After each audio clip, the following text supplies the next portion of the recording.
Ladies and gentlemen, welcome back to the garage. Gerald here with you. Of course, it's time for another tier list. There's a lot of movies that we're going to cover on this one, so we're going to get right to it. We're doing the movies of Mr. Tom Cruise, obviously with the recent release of the final, I think, Mission Impossible film, The Final Reckoning, which I was middle of the road on. It inspired me to do a tier list of all the Tom Cruise starring films that I have seen. 38 feature films. Now, there are a few that are going to be on this list that are not starring roles, but they are roles that he is known for being in the movie. There's one that's actually a cameo where he's only in one scene, and it was a surprise at the time when it was released.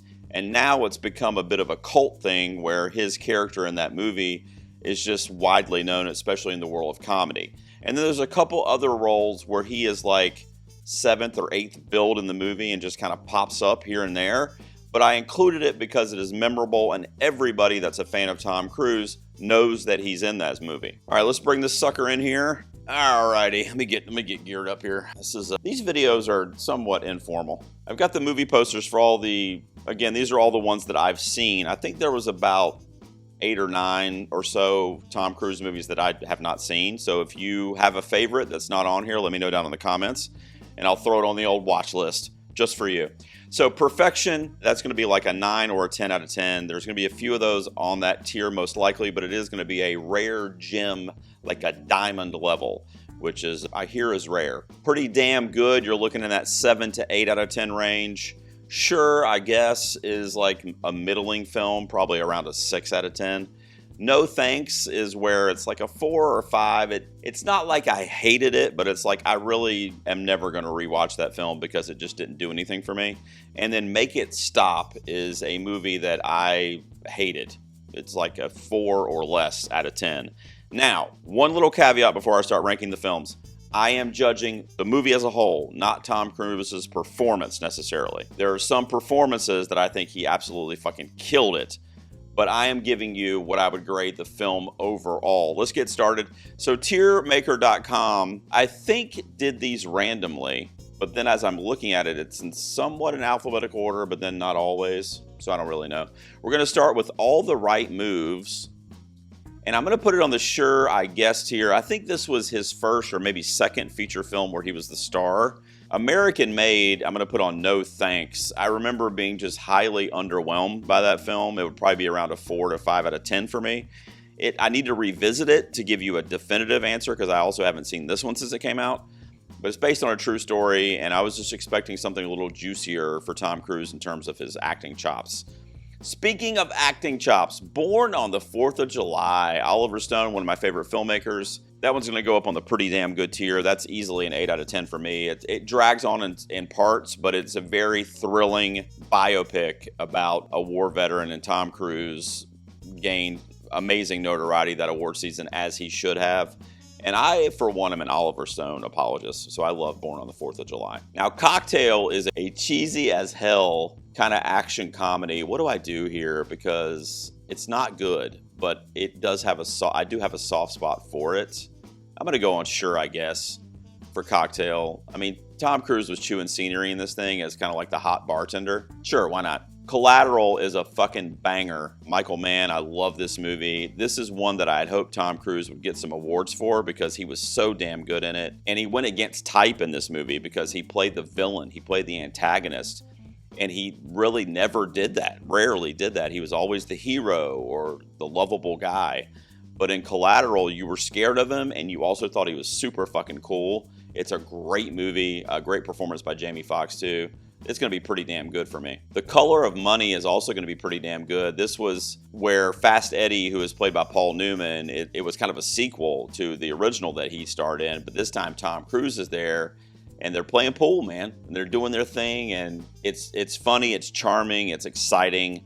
I love The Color of Money. Speaking of which, Days of Thunder, I'm from North Carolina, so NASCAR is a big thing around here. A lot of people are going to say this movie's not good, and I get what you're saying, but come on, man. I love this thing. I mean, most people are going to put it here or here. I'm going pretty damn good for Days of Thunder. It's definitely because of my NASCAR affinity and my dad being a huge fan and me having grown up with that. Now, see, I don't know why I put this Mission Impossible separate from all the other ones that are coming up later, but this is for Dead Reckoning. I like this one a lot more than one that came out last week. The Dead Reckoning is probably around an 8 out of 10 for me. In fact, I reviewed that on our podcast. I think I gave it an 8. I love it, man. Tom Cruise really testing the limits of his body, driving motorcycles off of cliffs. Not a stunt person, him. The guy is fucking psychotic for our entertainment. And Dead Reckoning, especially that train sequence. I mean, it's just a beautiful film. It's a little long, I will give you that, especially considering it's a part 1, but I dug it. Speaking of digging it, Edge of Tomorrow is also pretty damn good. This one is in the 7 to 8 out of 10 range. It's that Groundhog Day kind of type of feel with Emily Blunt, but it's Tom Cruise and Emily Blunt, and it's sci-fi. You got robots, you got aliens, you got all kinds of shit. It's like, what's that video game, Halo or whatever? It's like that, but as a movie with Tom Cruise. So, sure, I'm in. A lot of people love Eyes Wide Shut. Stanley Kubrick, I mean, I like it, but I'm not over the moon like a lot of people are. Some people may actually put it up here on perfection. It's going to be on Sure, I Guess for me. It's probably around a 6 out of 10. It was definitely revolutionary, and it was something, again, kind of like what we said earlier about Collateral. It was something different for Tom Cruise, and it was when him and Nicole Kidman were a thing, and they're in the movie together. So obviously no holds barred in terms of the intimacy that we saw on camera. But the story itself, aside from that kind of like revolutionary, seductive nature that we got from a Tom Cruise movie, story-wise, it just didn't really do a whole lot for me, and it's not one that I'm seeking to revisit anytime soon. One that I hated, speaking of Nicole Kidman, I love Eyes Wide Shut much more than this one, and that's Far and Away. Man, what a slow, boring film that was obviously just a vehicle for Tom Cruise and Nicole Kidman to be in a movie together again. You know, the landscapes and the cinematography is beautiful, but I mean, the movie is just not great tonally, and it's just a drag to get through. One of my favorite movies of all time, it's actually in my probably top 25 or 30 movies ever, period, of all time, is Rob Reiner's A Few Good Men, and that's the first one on our perfection tier. God, I love this movie so much. It's so quotable, from whether you're talking about Jack Nicholson, Demi Moore, obviously Tom Cruise, and it's very thrilling. There's a subplot going on around baseball because Tom Cruise and the other lawyers have a baseball league, and he's a Red Sox fan, which speaks to me because I am too. A Few Good Men is one of my favorites that I often revisit, and it has so many powerhouse performances in it. It was in the awards discussion that year, but somehow Tom Cruise did not receive a nomination for his performance, even though the movie got several nominations, including at the Oscars. But it's our first one up there, a 10 out of 10 from me on A Few Good Men. The movie that kind of inspired this tier list, it just came out last week, Mission Impossible, The Final Reckoning, supposedly the final movie in the franchise. Sure, I guess. I did a whole review on this movie. I'll link it on this video if you want to go back and watch it. I just put it out last week. It's a 6 out of 10 for me. The first half of the movie did not work for me. It was basically a previously on Mission Impossible, and it showed a bunch of flashbacks and montages from the series to, I guess, catch everybody up. And then the movie started, like the last hour and a half. So I just didn't like the pacing, and I thought it was unnecessary. But the stunt set pieces in the film are unrivaled, even better than the ones in Dead Reckoning, which is a movie I liked better overall. One that I do love from the Mission Impossible series, and I'm going to put it on pretty damn good, is Ghost Protocol. God, I love this one. It's not my favorite one in the franchise, as you'll see as we get through the list here, but it's easily an 8 out of 10 from me. Now, here's the one I was talking about as a cameo. I'm judging the movie, okay? So I'm going to put it on Sure, I Guess. It's Austin Powers' Goldmember. I don't know if you guys remember in the beginning of the movie, Tom Cruise is in a movie, a fake movie based on Austin Powers' life, and he's playing Austin Powers. So Tom Cruise comes out, like, it's like a 30-second thing before a musical number, comes out as Austin Powers and does the "yeah baby," and it's just fucking comedy gold. If you haven't seen it, or if you're not a huge Austin Powers person, look up that scene and do yourself a favor, because Tom Cruise, he's funny. When he wants to be funny, he can be hilarious. He can improvise to try to just be as slapsticky as possible. No Thanks, Interview with the Vampire. Sorry guys. I remember at the time I was kind of interested in this film, and then I saw it and I was like, it just didn't, it's not the angle that I like to see a vampire story told from. This very romanticized, dramatic, almost like a Dracula type setting, but without all of the parts of Dracula that I really like. It like has the set of Dracula, but then the story that's on the set is not what I'm looking for. So I also thought Tom Cruise and frankly Brad Pitt were a little miscast in these roles, and it was because they were huge draws and huge names. I get it. They were the sexiest dudes in Hollywood, and you have really the two leading men there. But they just didn't work for me in these roles because I had known them in so many other things that were so different. With that being said, a young Kirsten Dunst in this movie may be her first feature film. I don't know for sure, but it's definitely one of. I think she was like 10 or 11 when she starred in this movie with them. Brilliant performance and the start of a career that has not stopped yet. It's still going strong. She's one of the best we have working today. Jerry Maguire, however, is going to be one that we're going to put up on perfection. An awards-worthy, notable role for Tom Cruise, obviously for Cuba Gooding Jr. too that year, and the film for Cameron Crowe. You know, another role for Tom Cruise where he kind of stepped outside of himself. He wasn't that action star jumping off of buildings and shit. It was a much more energetic, nuanced, layered character. And it was, you know, Tom Cruise doesn't always get a chance to like have the movie focus on who he is, who that character is.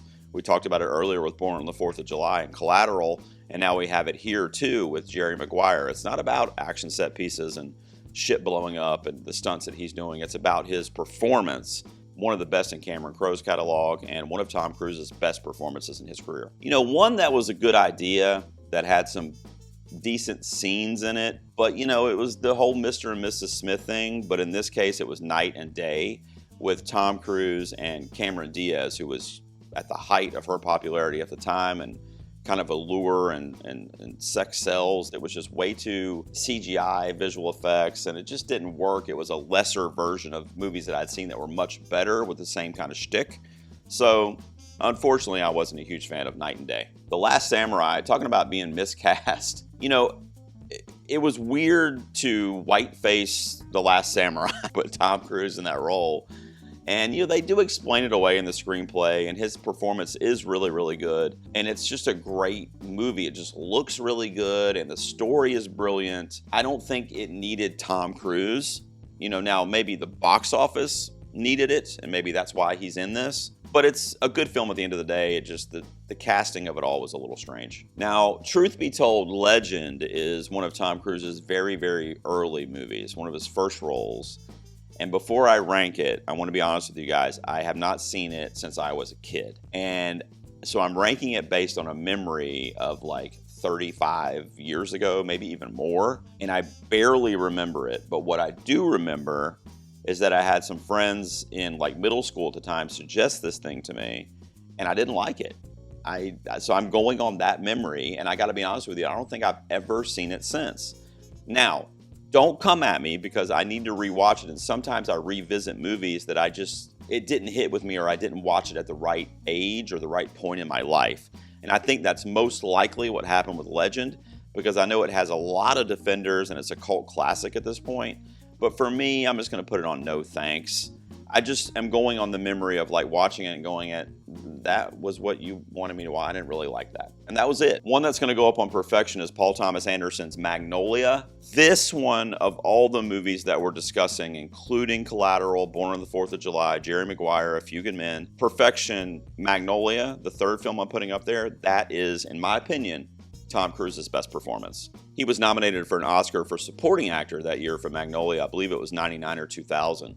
And for my money, that's the best performance he's ever put on film. There's one more that we're going to be talking about here in a second that is basically tied with his performance in Magnolia. Another great performance that came with veteran status, his veteran status in Hollywood, is in Top Gun Maverick from a couple years ago. The action spectacle sequel that was like 30 years in the making, I think, or maybe 40. How long has it been? I'm going to crash out. How long has it been since the original Top Gun? 95, 05, 50, that's like 40 years? I'm just realizing that in real time on this video. Holy shit.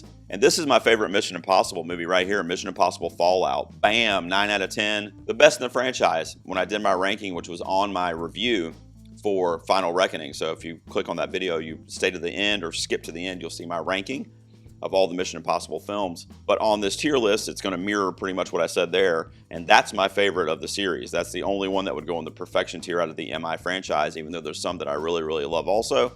But the Henry Cavill bathroom fight, Vanessa Kirby showing up in the franchise, it's just unrivaled in terms of action and story. a very enthralling, intriguing story that kept me glued the entire time, which is not always the case. My runner-up, though, which is going to go on pretty damn good, is the original from legendary filmmaker Brian De Palma, Mission Impossible. I mean, it started it all, you know, and it's a series that changed Tom Cruise's life, changed the trajectory of his career, and I think for the better for us as fans of cinema. The dude, you know, turned in 30 years of Mission Impossible stunts and action that we owe him a debt of gratitude for as film fans. And it all started with 1996's Mission Impossible. My two, on the other hand, talk about a shift in exhilaration. Oh my God, make it stop. I don't even want to fucking talk about this movie anymore. It's the worst in the franchise by a mile. And I'm going to put it on the make it stop tier. Very, very close to being the worst in the franchise is Mission Impossible 3. I'm also going to put that one on Make It Stop. And that, I remember at the time thinking, is this franchise going to stop? Because you had a very just out of the gate banger in the original. And then Mission Impossible 2 and 3. And I'm like, I don't even like this franchise anymore. And then fortunately it came back, and everything since then has been at least somewhat decent. One that I do really like that I would actually give like a 9 out of 10 to, and it's going to go in the perfection tier, is Steven Spielberg's Minority Report. Holy shit, man. The sci-fi spectacle and mindfuck that this thing was when it came out, pre-crime, and the whole, man, being able to see into the future in almost like an early version of AI that we have now, and being able to tell you when a crime's going to happen so the cops can get there before it happens to stop it in its tracks. So it has an element of time travel, time loops, like, and Tom Cruise is running in this one again, you know? So it smartly added in a lot of the action stuff that we're familiar with his films at the time when this came out, but it also has such a deep-rooted story in robotics and AI and the future. And looking at this, back at this film that's like 20-something years old now, and realizing how kind of prophetic it was, to a point where I could see this shit happening in the next like 5 years. You know, and to a certain extent, it already kind of is. From one of my favorite to one of my worst, holy fuck. What the hell was The Mummy? Make it stop. Next up is The Outsiders. This is perfection as well. Tom Cruise has a pretty small role in this film. This is one of those movies that I said the role was borderline, is it a Tom Cruise movie? Very, very young Cruise. The cast was all the like hot young male up-and-comers for the most part were in this film. A very gritty, I read the book in I think high school, so when our teacher let us watch the movie adaptation, which was this, I just remember it was such an impressionable film on kids that age, which I was at the time. And that's why I said Legend didn't really hit with me, because of when I saw it at like 14 or 15, it didn't hit. The Outsiders hit when I saw that shit at 15. And I'm speculating because I can't remember how old I was, but I knew I was a teenager. Of all the ones that we're talking about tonight, The Outsiders is a true American classic in cinema. This is the other performance that I'm doing next, Rain Man, that I was talking about that rivals his performance in Magnolia. I am honestly surprised that he did not receive an Oscar nomination for Rain Man, despite the film itself getting multiple nominations, including Dustin Hoffman. That's a shame. And I think he, you know, the Academy at the time, I don't know that if Rain Man came out now, and Tom Cruise was starting his career now, I don't think he would have been snubbed now with the Academy that we have, how broad it is. But I think they were a little snobby back then because he hadn't proven himself as one of their own.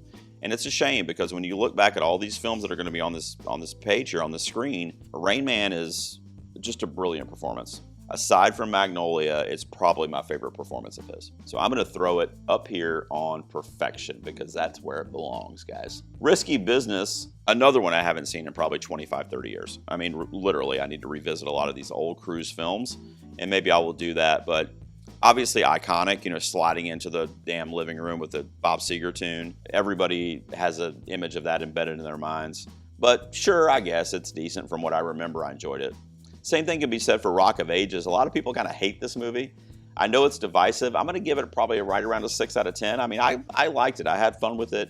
I liked that it was a rock musical and that Tom Cruise just leaned into that. I mean, again, this is something he had never done at the time.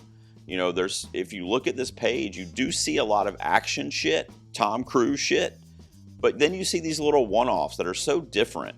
You know, whether it's obviously Magnolia or Eyes Wide Shut or, You know, and then you look at Rock of Ages, a fucking musical, you know, and he's singing and playing guitar and doing all kinds of shit.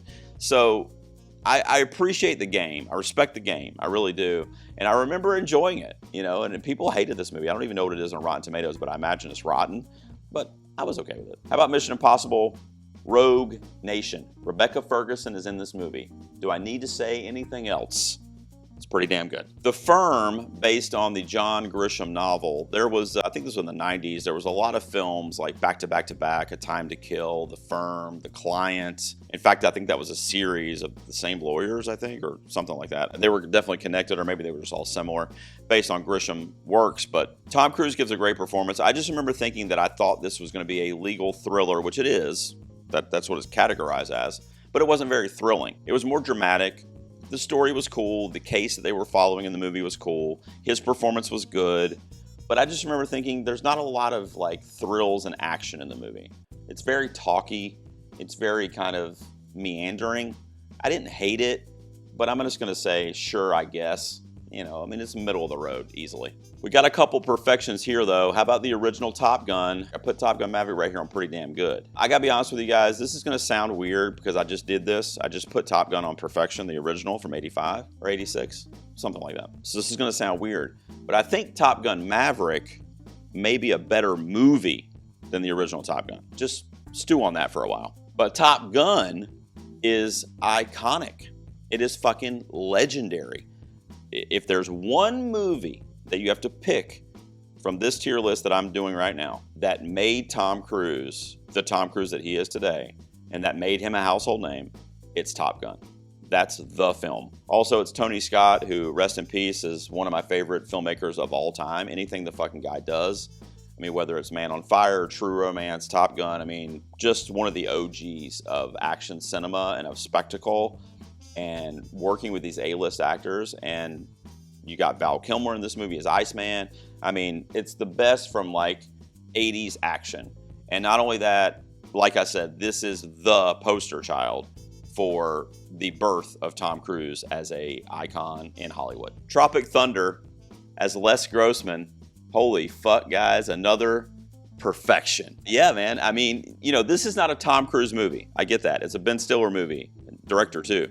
It's a Jack Black movie. You know, it's Robert Downey Jr. infamously as blackface in the movie, satirically. But the movie is fucking hilarious because it is a meta commentary satire on how stupid Hollywood is, how dumb Hollywood studios and producers can be when it comes to what their disconnect from the general public and from the audience. And that's what I love about this movie, because it's like kind of tongue-in-cheek in truth, but it's also so stupid and silly that you go, well, this can't be true. But it is at the same time, you know, hearing from industry insiders and stuff, and Ben Stiller himself, hearing him talk about this movie, and other folks that were in it and worked on it, Matthew McConaughey. But, you know, Tom Cruise as Les Grossman, even though he's only got maybe 5 minutes of screen time in this movie, is the most memorable fucking performance, one of the most memorable performances of his career. I mean, it is memed and reenacted, and everybody thinks about it if they've seen this movie or if they know Tom Cruise, because, you know, we talked a little bit earlier about the comedy chops that he has with Austin Powers. He really, really went for it with Les Grossman. He improvised that character with Ben Stiller and came up with a lot of the different quirks for the character. He's got a 1-2 punch with Bill Hader in those scenes from SNL. I fucking love that movie. It is so funny. It's a 10 out of 10 comedy for me, and everybody has just elevated their game so much in that film, including Tom Cruise. Tropic Thunder, perfection. I'm saying it. One that's not perfection is Vanilla Sky, and I wanted it to work. It's Tom Cruise working with Cameron Crowe again, and not nearly as good as Jerry Maguire. It's probably around a 4 or 5 out of 10 for me. No thanks. I didn't hate it, but the ending, it just fell apart for me. And I don't want to give it away because it's a plot twisty type of movie, but the plot twist, or the reveal, if you will, did not work for me. And kind of, I wish they had stayed a little more straight with that movie as to what we were kind of getting 2/3 of the way through before it kind of turned abstract. And then War of the Worlds, the remake of the old sci-fi film. A lot of people might be surprised. I'm going to put this on pretty damn good. This would be right around a 7 to an 8 out of 10 for me. I love the horrific alien invasion, the aliens themselves, the invasions with the alien machines, a young Dakota Fanning kind of starting her career in this film, and very harrowing action from Tom Cruise that we're used to, but it did have the character stuff too. So War of the Worlds, again from Spielberg, by the way, was cool that it incorporated a little bit of what I love about Cruise from his filmography, but are not always in the same movie, which is the focus on him as a character and what that person's trials and tribulations are, what that person is going through internally, their growth, their demise, whatever. And then obviously the action stuff, the stunts, the spectacles, jumping off shit blowing up, fighting people, whatever, that kind of shit. In this movie, we got both of them because he's obviously a father who's estranged from his kids, but now he has to save his kids because even though he plays the cool guy who's obsessed with work and whatever, divorced, guess what? When your kids are in trouble, you're their father. Something snaps and you're in it. You become the hero. You have to be the hero for your kids. So all that shit's going on with his character and his character development. And then we got a lot of really cool sci-fi action. You know, this film was also a little divisive at the time, and I never understood that because it was such a really good movie, and it was really scary too. It was really scary. I remember I showed this to my son Logan. He was actually kind of freaked out by this movie. It's PG-13, but the alien stuff and when they're creeping around, it's almost like a Quiet Place before a Quiet Place, with the way that they kind of sense people in the rooms and stuff. So War of the Worlds, pretty damn good for me. I really liked it. All right, so there you go. Look at my tier list. Let's see what I got. I'm going to rank like I normally do with these. So the Perfection tier, which are my favorite Tom Cruise films, I'm going to put in order of how I would rank them. So how many we got here? We got 1, 2, 3, 4, 5, 6, 7, 8, 9. I did 10 last time. Remember that? It was almost 10. Man, I wish I could have had it. Collateral could be a 10th. I'm going to do it. I'm going to cheat so that I have 10 because Collateral is very close to a 9 out of 10 for me. And guess what it is now? So in real time, you guys witnessed it. So let's rank these. So my number 1 Tom Cruise film, and this is my personal ranking. This is not like, don't hit me in my comments, I got it wrong or whatever. This is my opinion. Is going to stay right here, A Few Good Men. I think that is of all these movies, this is the one I would rewatch first. I fucking love that movie, not just for Cruise, for literally everybody, including Kevin Pollak, and I mentioned Demi Moore and Jack Nicholson, obviously iconic. Forget about it. Kevin Bacon, the baseball shit. I mean, come on, dude. The jokes. It's so funny. There's so many, like Aaron Sorkin wrote this. There's like so many quippy shit in this movie. I love it. My number 2, and I'm judging the film, you guys probably know, it's got to be Tropic Thunder, man. I love that movie. Again, I know it's not a Tom Cruise movie, but it's on this list. Rain Man would probably be my number 3. Big fan of Rain Man. I would probably do Magnolia next. I love PTA. And even though I also, because it's on here, I gotta rank it. It also is not really a Tom Cruise movie to me. It's an ensemble.